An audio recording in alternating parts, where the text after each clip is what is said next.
E aí pessoal, bacana? Pessoal, para quem não me conhece, meu nome é Alexandre, sou responsável pela Macromicro que fica sediada em Belo Horizonte, Minas Gerais.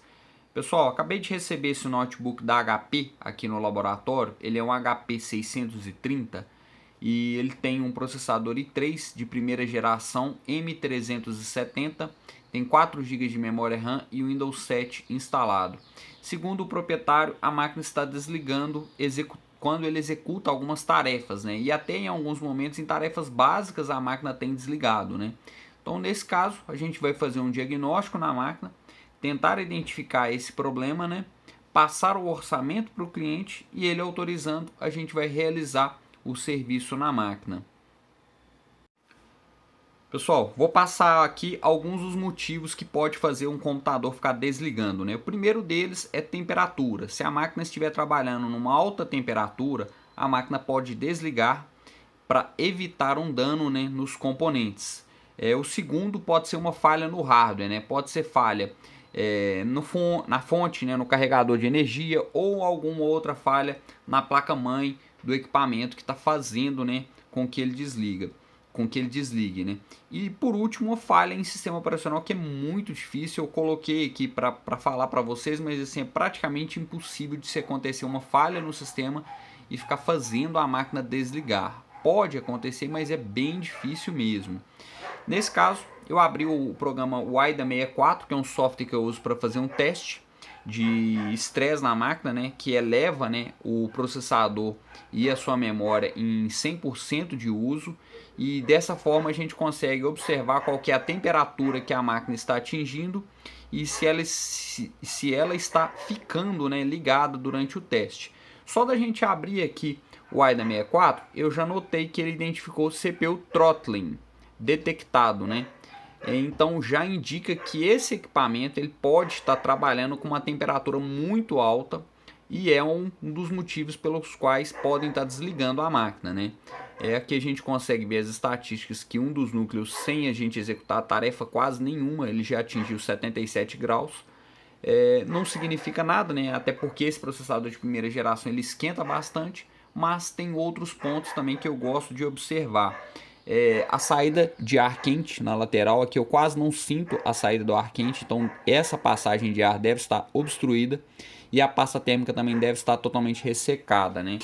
E quando uma máquina normalmente ela atinge uma alta temperatura, né, um computador ou um notebook, normalmente entra uma tecnologia em ação, que é o thermal throttling, né? O que seria essa tecnologia? Essa tecnologia identifica uma alta temperatura e ela diminui a potência do processador, que consequentemente você perde desempenho, mas com a diminuição da potência, a gente também diminui a temperatura de funcionamento.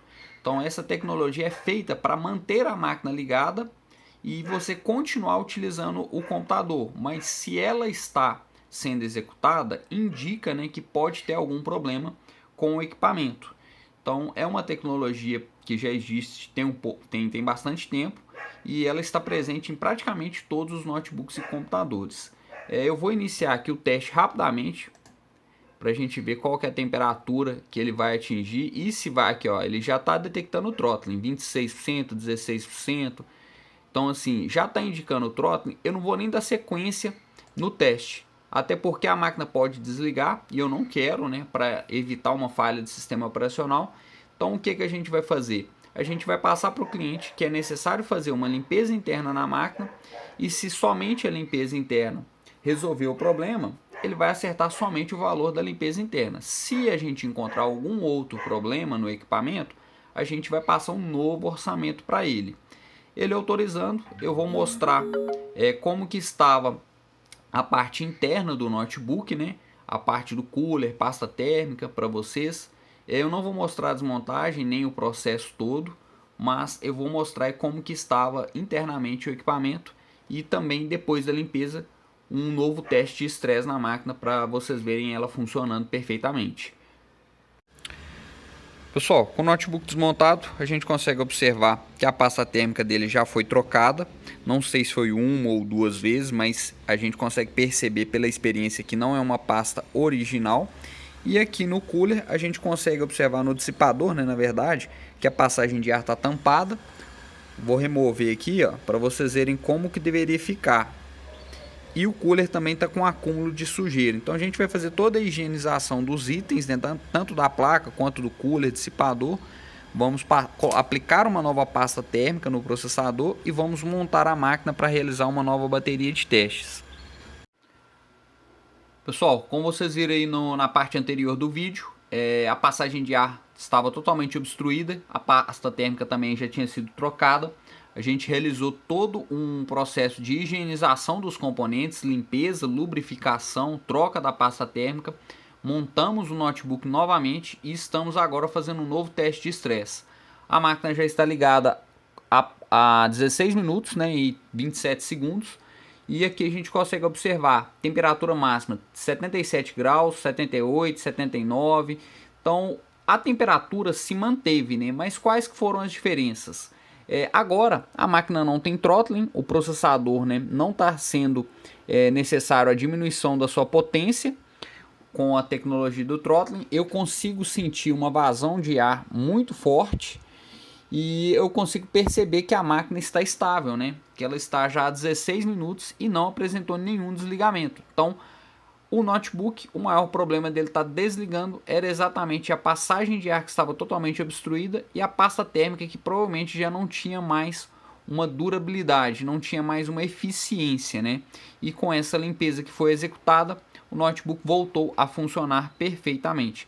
Nós vamos agora concluir fazendo uma pequena verificação no sistema, verificamos se tem atualização, se tem arquivos para fazer uma limpeza de arquivos temporários, né? Obviamente a gente já vai executar esse procedimento e depois que a gente realizar todos esses procedimentos do sistema operacional, né, no sistema operacional, a gente vai liberar o equipamento para o cliente. Espero que vocês tenham gostado desse vídeo. Se vocês forem de Belo Horizonte ou região próxima, pode entrar em contato pelo e-mail, pelo YouTube, pelo meu Instagram, que vai ser um prazer em atendê-los. Muito obrigado, pessoal, e até o próximo vídeo.